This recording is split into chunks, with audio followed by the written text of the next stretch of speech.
Well, John, seen the time. I have to go a bit more quick, I guess, because I have 3 minutes left. So I need to talk about a lot. Let's see how I'm gonna do this. Well, the periodization of agility. Well, the most important things are set before, and the most important things are how to train. Well, we found an article with a 6-week training program, and we're gonna use this, and it will enhance about 10% of the agility. So that's what we're gonna do. When it's best to implement this program, the most important things are the anaerobic speed and power, tennis specific, are mentioned in the pre-competition phase, like we said before in the year schedule.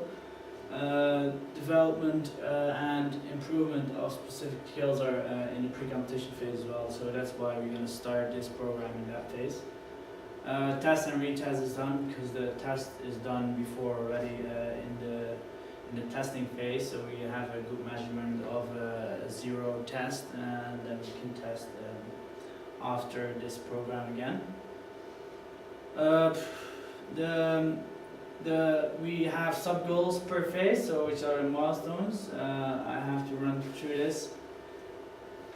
About imagery, low score, affects serving is the most important skill, so that's why we're going to test it. The effects of imagery interventions on the closed skills are beneficial, so that's why we're going to use it. The training goals we set, we talked about this.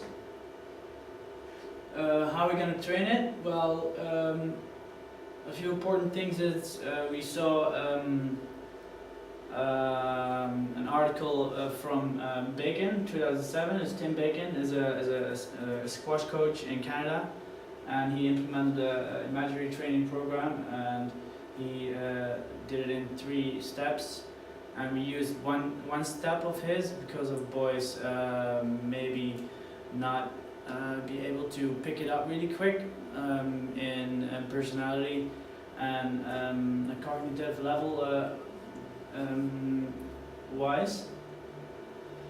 His first step was to train imagery easy skills in a closed environment, just a room like this, and then instead of doing it on court again already. And after that we start with Radeka, which is a book from Sports Psychology and Coaches, a good book, and they mentioned three phases: the education phase, acquisition, and implementation. We coupled 3 specific goals on those phases as well.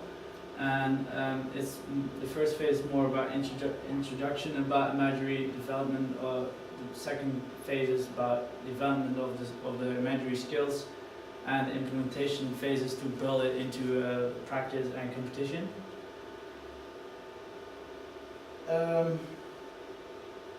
Well, how are we going to implement it in this macro scheme? The most important things are when is the peak, and you can count back from that actually. The competition phase is the peak, so we wanted to start with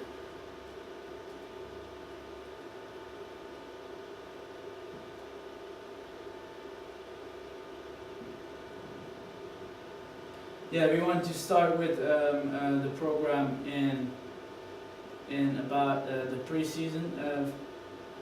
With imagery, we want to start in the pre-season phase because it's a much longer phase, so we can feel what's going to be most important. I'm gonna have to go. Frequency, well, it's all with literature and stuff, so it's about 5 to 10 minutes would be enough.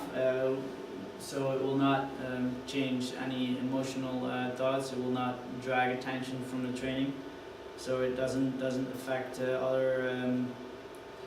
Training principles. A few minutes a day can be beneficial, says Rodeke, and in the acquisition phase it will be integrated into practice, and it should be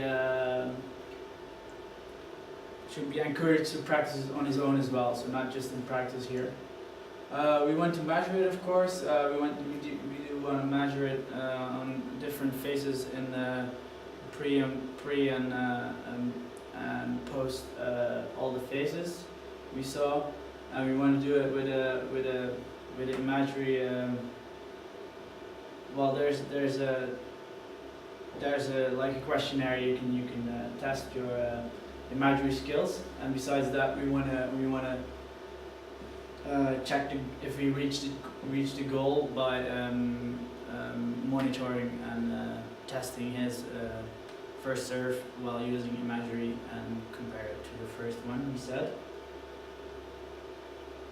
Well, here the macro scheme with the specific goals in it, and then we got goal setting. No correct goal.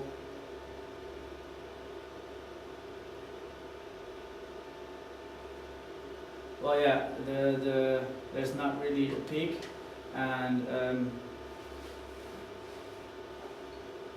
well, we have to aim to master this technique in the peak season. So how to train?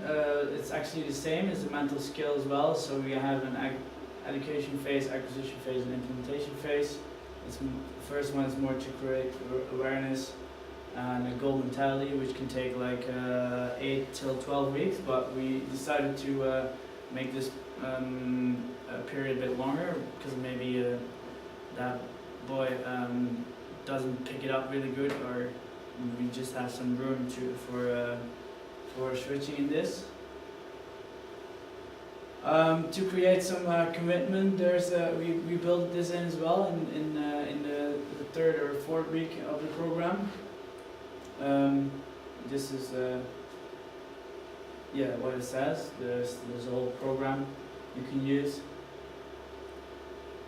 and how to monitor it. We got a log. This is a goal setting log.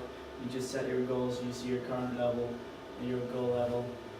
And we're gonna test this like prior to every week of every week after training. We're gonna assess and consult with every athlete. Boy then. Well, in the education phase, the active rest phase is the so we have because it's a new concept, and we don't want to disturb any other training aspects. And the implementation phase will be the competition phase, of course, because the implementation phase is where you're gonna build it into practice and competition. Well, yeah, the training load of the goal setting, it's a bit hard to say because it's not physical, but it's more over learning than over training. Yeah, it's 5 to 15%. 5 to 50% above current level is possible, says Rodeke. And of course, we have to in phase 1, the introduction. The education phase, you have to start slow introduction with a meeting probably, and theories, practical and examples of players where it worked. Increase in the second phase, increase volume to overloads, actually overlearn what I said, and more specific to use in match play. Build it into training and competition. These are the milestones actually, and well, the meso planning of agility. This is how we did it, and we used. Here you can see the training load. The intensity is building up, and the volume is decreasing. So we use the principles we learned. This is all by Piper and Ernan, and this is. Sorry about the graphs again, but this is